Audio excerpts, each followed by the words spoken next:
Wassalamualaikum warahmatullahi wabarakatuh. Waalaikumsalam warahmatullahi wabarakatuh. Al-Fatihah. A'udzu billahi minasyaitonir rajim. Bismillahirrahmanirrahim.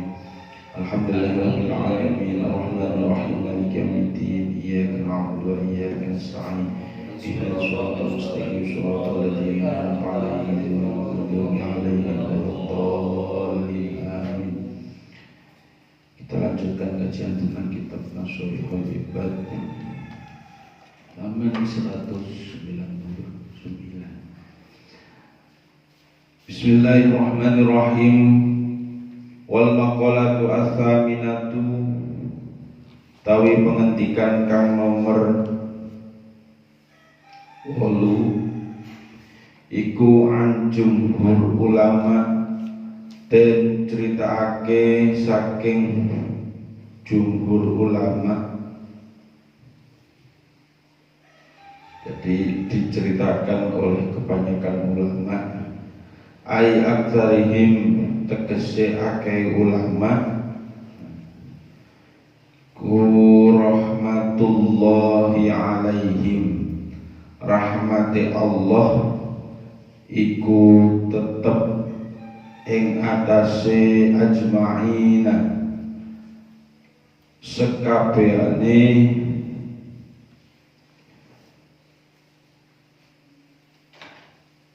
ulama. Innallaha setuhune Allah Ta'ala, innallaha ta'ala setuhune Allah Ta'ala itu akroma muliaake. Siapa yang dimuliakan oleh Allah iku nabiyahu Muhammadin sallallahu alaihi wasallam, ing atase Kanjeng Nabi Muhammad, bi khamsin kelawan 5 piro-piro apa karomatin kemuliaan yang diberikan Allah kepada Kanjeng Nabi. Bil ismi asmani, apa yang dimuliakan salah satunya adalah bil ismi, yaitu dengan namanya, wal jism dan dengan tubuhnya, wal atoi dan peparingnya, wal khodoi lan keluputannya, war ridho dan keridoannya.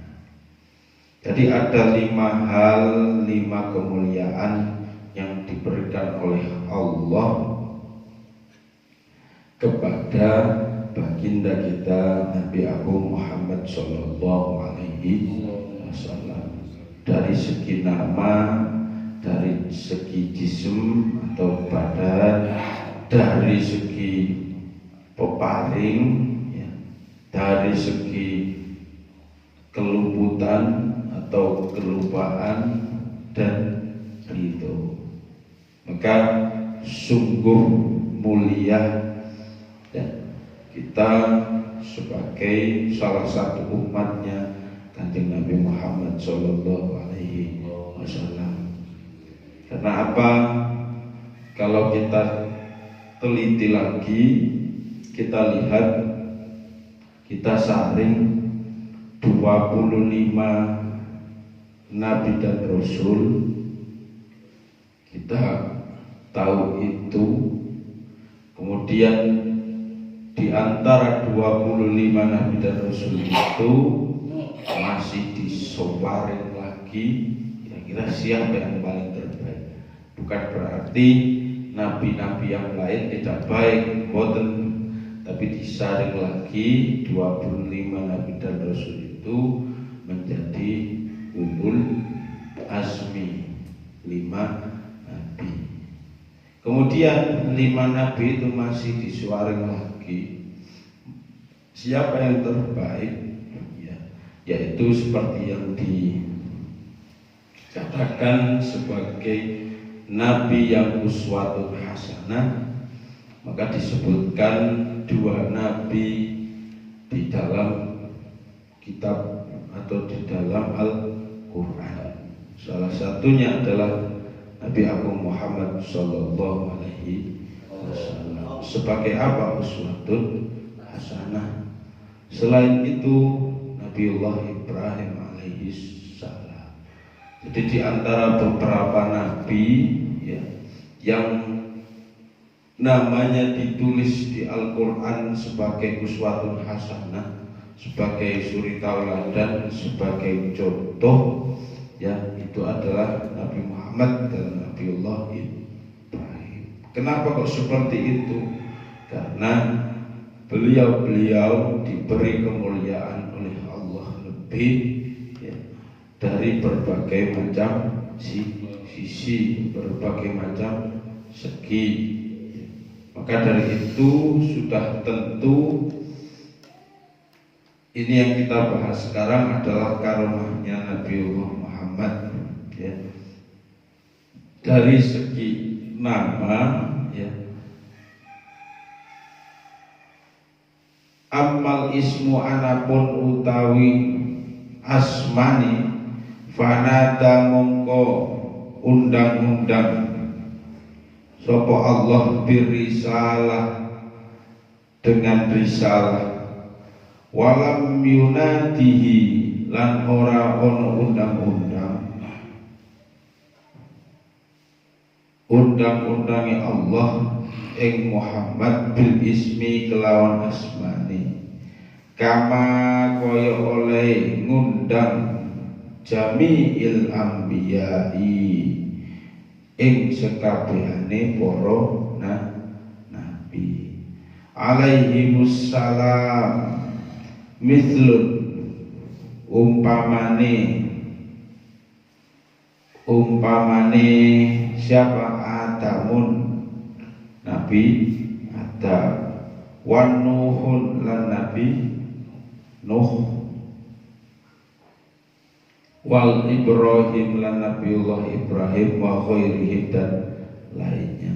Qala ta'ala dawuh sapa Allah Ta'ala fi kitabi ing dalam kitab Allah Al-Aziz yang mulia, ya ayyuhar rasul balligh ma unzila ilaika, wahai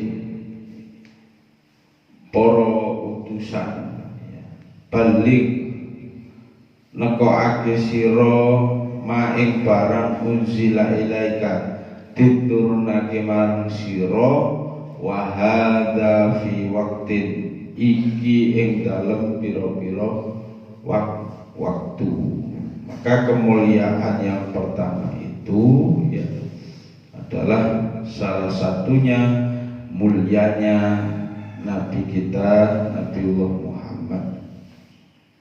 Ini dari segi nama ya, karena sebutannya di dalam Al-Quran ya, ketika Allah memanggil Kanjeng Nabi dengan sebutan Rasul.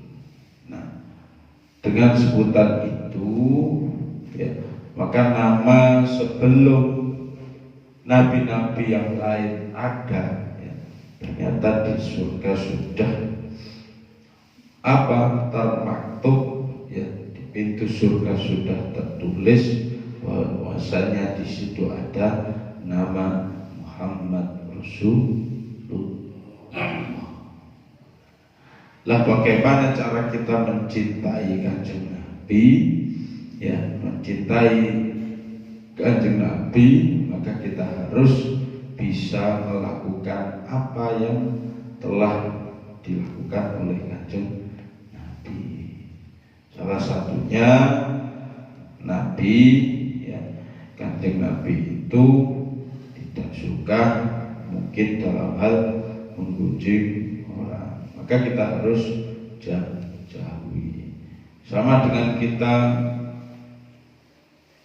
mengikuti sosok kiai dan sebagainya, atau bahasa kerennya ngefan.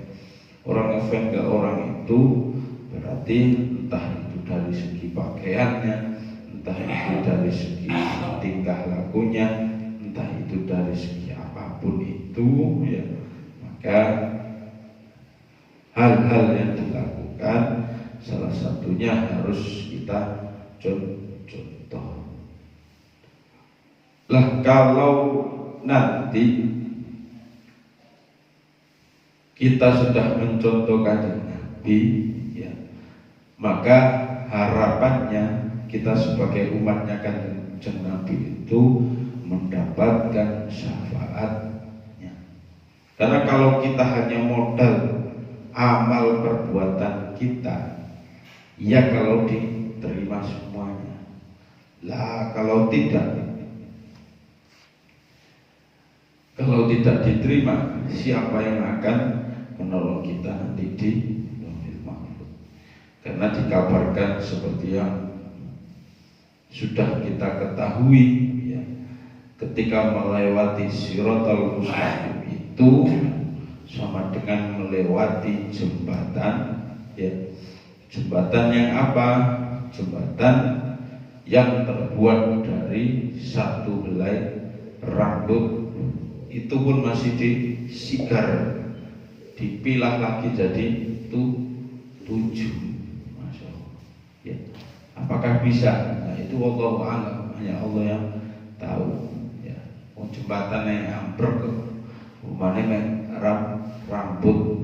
Nah, ketika posisi seperti itu, yang diharapkan umatnya Kanjeng Nabi itu ya hanyalah apa? Syafaatnya Kanjeng Nabi. Jadi ketika nanti di padang mahsyar, para umatnya, para nabi, ya umatnya Nabi itu mencari nabinya masing-masing.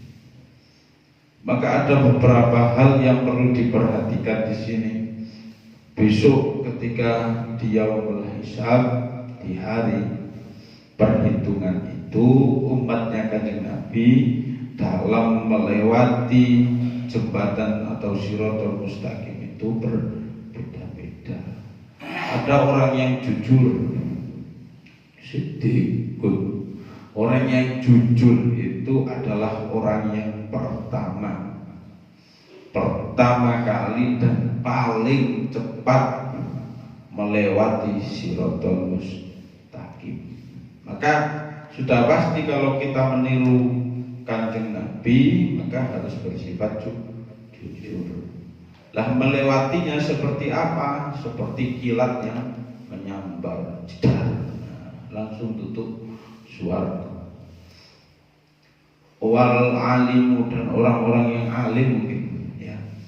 Jadi orang yang alim itu sama dengan apa? Sama dengan hembusan angin. Mungkin masih cepat kilat. Orang yang mati syahid, ya, dia akan berjalan setengah hari. Itu sih mati syahid. Itu lagi mati sangit, ya. Maka dari itu ini adalah potret-potret yang ada. Sehingga yang diharapkan, ya, kalau kita memang sedikit, ya, qalilul amal, sedikit amal, tidak ada lagi yang bisa mensyafaati, ya hanya Kanjeng Nabi Muhammad. Maka sering-seringlah kita membaca sholawat kepada Nabi, ya. Nganggur-nganggur ya sholawat Muhammad sallallahu alaihi wasallam.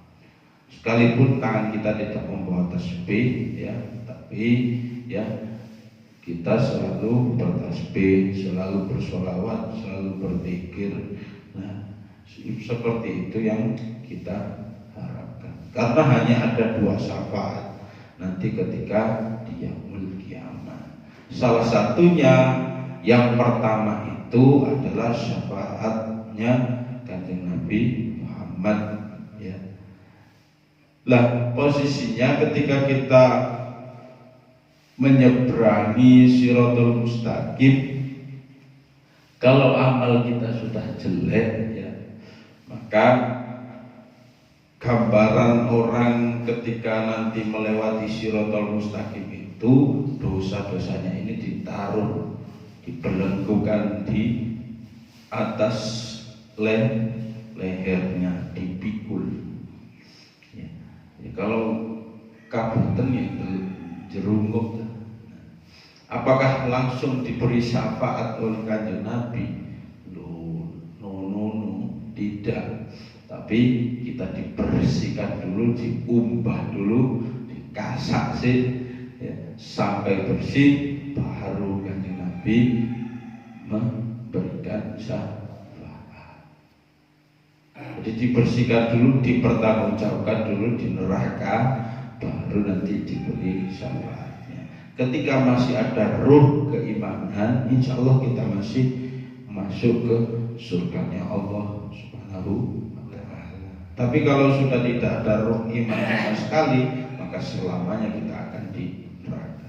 Maka syafaatnya Nabi ini perlu dan sangat-sangat kita harapkan, ya, karena tidak ada lagi yang bisa menolong. Yang kedua, ada syafaat.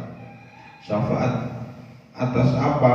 Syafaatnya Al-Qur'an.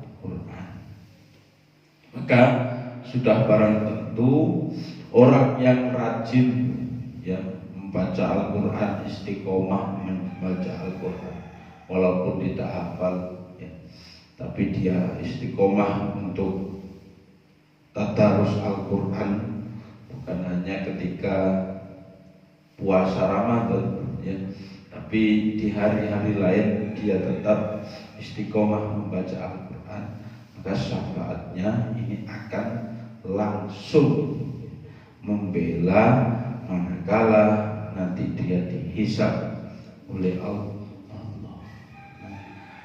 Kalau kita pengen dapat dua-duanya, maka satu, kita harus mencontoh, ya, apa yang telah dilakukan oleh Kanjeng Nabi. Yang kedua, kita harus sering-sering, ya, kalau bisa membaca Al-Qur'an, biar kita dapat syafaat kedua-duanya. Lah kalau kita tidak pernah mengikuti langkah-langkahnya Kanjeng Nabi, mana bisa kita diakui oleh umatnya.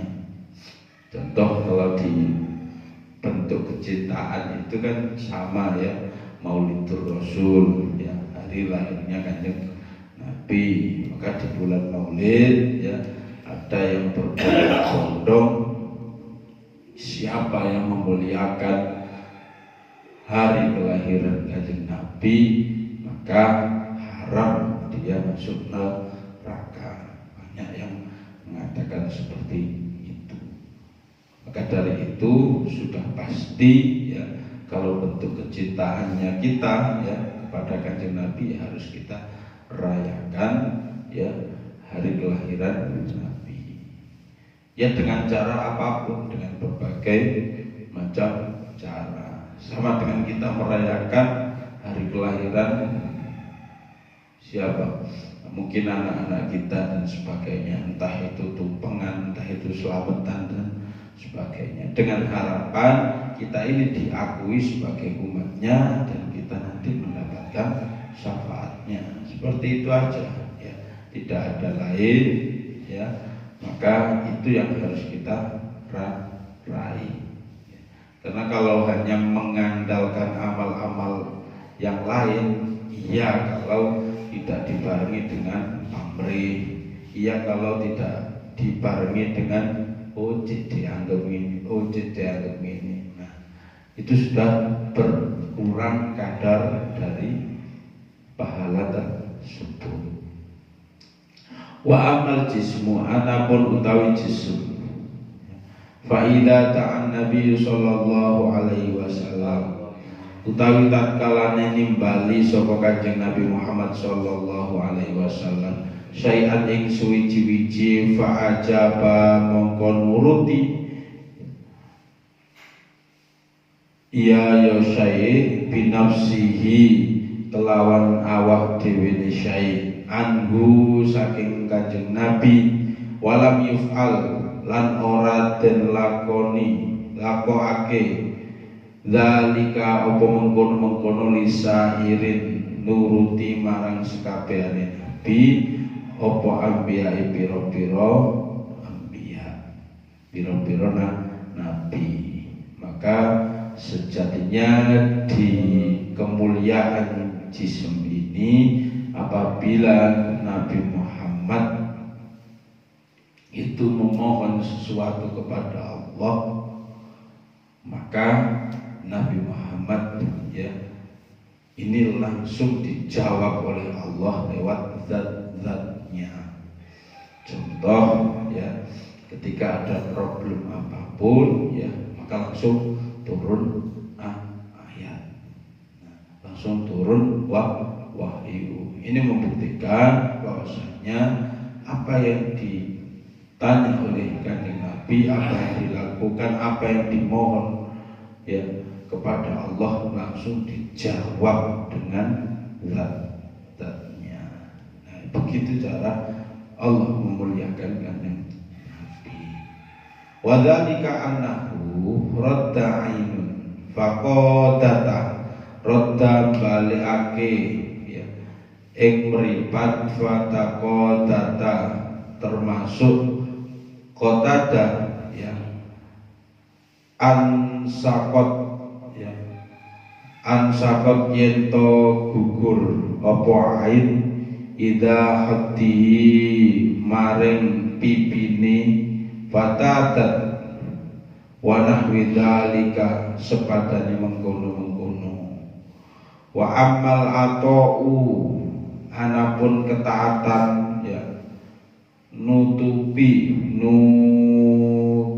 paring ya fa'atahu paring iku termasuk paringnya Allah itu bila su'alihi kelawan tanpa suwene.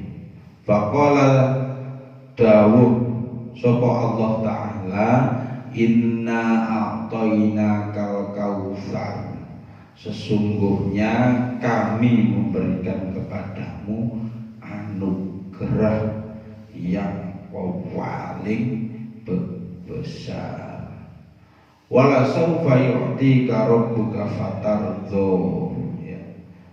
Dan apa ya, wala saufa yu'tika rabbuka fatardho, dan Allah atau Tuhan itu telah memberikan karunia yang apa, yang membuat hati jenengan semua itu ya ridho terhadap pemberian yang diberikan kepada kita.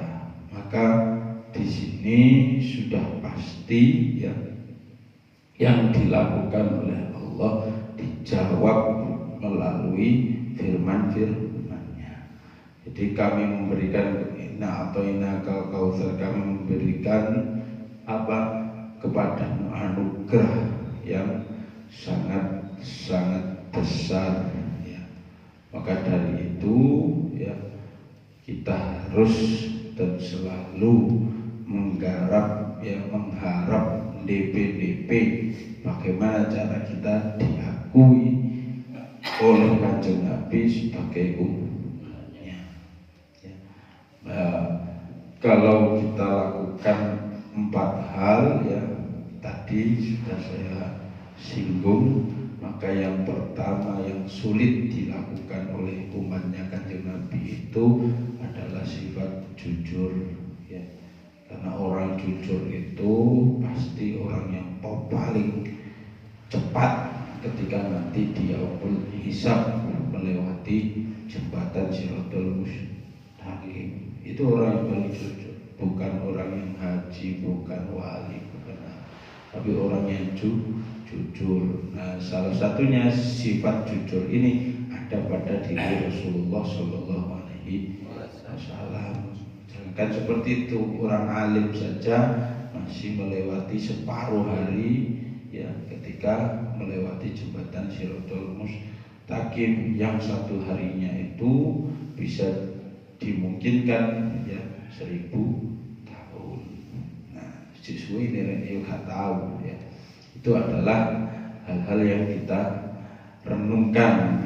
Nah, maka dari itu kalau kita semua sering mendengar di dunia itu hanya mampir ngombe, ya benar ya, hanya sebentar, karena sejatinya kehidupan yang kekal itu adalah di akhirat. akhirat ya. Tapi hidup yang sebentar ini jangan disia-siakan, karena kehidupan yang hanya sebentar ini menjadi potret nanti suksesnya kita di akhirat. Contoh Imam Syafi'i ya, tidak kurang tidak lebih mungkin ya sampai 50-an tahun saja hidup di dunia, tapi karya-karyanya masih hidup. Lah, Imam Syafi'i sudah meninggal berapa ribu tahun, masih lebih lama mana tinggal di pintunya akhirat, itu kan alam kubur, daripada di dunia hanya 50 tahun. Nah, menunggu sampai nanti yaumul hisab saja sudah ribuan tahun yang ditunggu. Lah, kalau kita melihat seperti itu, berarti sejatinya kehidupannya kekal itu yang memang benar-benar di akhirat, seperti itu saja. Nah, tapi jangan sampai kita remehkan kehidupan di dunia, karena ini sebagai bekal kita nanti kembali ke akhirat. Jangan sampai kita tergolong hamba-hamba Allah ya, yang rugi nanti ketika kita pulang lagi di hadapan Allah. Semoga kita semua dimampukan oleh Allah selalu bertakwa kepadanya, selalu dimudahkan untuk sarana ibadah kepadanya, mendekatkan diri kepada Allah, sehingga nanti ketika kita dicabut nyawanya oleh Allah, nyawa kita dicabut oleh Allah dalam keadaan husnul khotimah. Semoga bermanfaat. Wallahu a'lam bishawab. Rabbana anfa'na bima 'allamtana, Rabbi 'allimna alladhi yanfa'una, Rabbina wafiqna wa qarabati lana fi dinina, Rabbana anfa'na bima 'allamtana, Rabbi 'allimna alladhi yanfa'una, Rabbi faqi'na wafiqna Mubadilana fi dinina. Subhanakallahumma wa bihamdika asyhadu an la ilaha illa anta astaghfiruka wa atubu ilaik. Wassalamualaikum warahmatullahi wabarakatuh. Allahumma shalli ala sayyidina Muhammad